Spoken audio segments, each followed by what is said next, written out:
There's a person na sobrang nagsisisi kung bakit nangyari sa inyo 'to. So maybe, hindi kayo nakapag-usap ng maayos kasi nagkaroon siya ng commitment with other person and gusto niyang patunayan sa yung sarili niya na mali ka ng judgment. Though meron siyang mga lies sa'yo, gusto niya pa rin pakita sa'yo na ikaw pa rin yung mahal niya.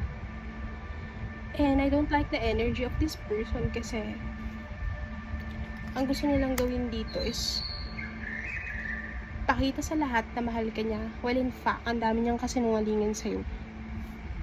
Pinilit mong magtiis ng ilang taon, pinilit mong magtiyaga sa kanya, naging mabuti kang asawa, naging mabuti kang girlfriend, naging mabuti kang boyfriend. If you resonates, whatever resonates.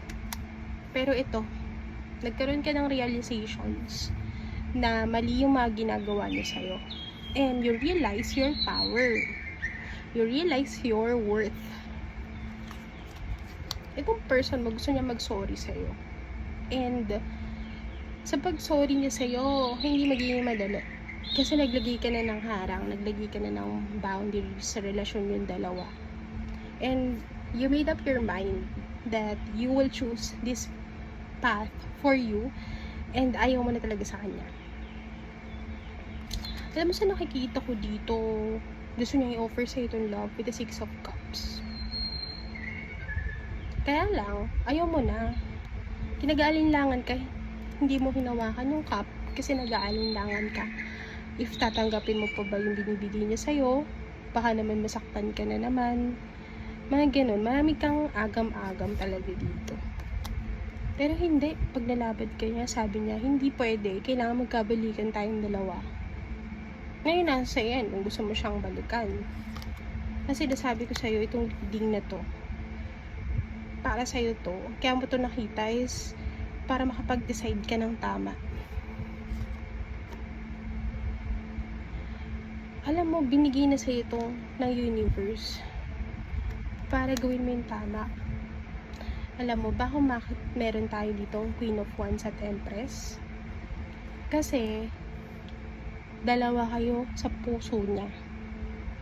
Now it's time for you to decide kung anong dapat mong gawin dito. Now that you see this reading, you have the power to change the reality.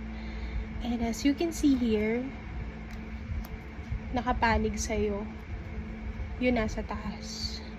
Nakapanig sa'yo ang poong may kapal. And at the same time, I think ikaw si Queen of Wands. Soulmate kayo ng tao na to. Kaya lang, eto si Empress, pilit siya naninira. Pilit siya naninira sa relasyon yung dalawa. Kaya eto ka, pag-iisipan mong mabuti. Hindi, paglalabat ko to. Ito ka. Ayan kayong dalawa. Diba? Bagi kayo. Soulmate. Kaya lang ito. Yun yung masakit. Trinaydor ka ng tao na to. Now that you have this reading, if this resonates with you, you can check the link for personal reading. At ito siya ngayon. Pinipilit niyang suyuin ka. Pinipilit ka niyang pabalikin sa dati. Pero hindi, nag-decide ka na. Kasi sobrang labo ng connection niyo.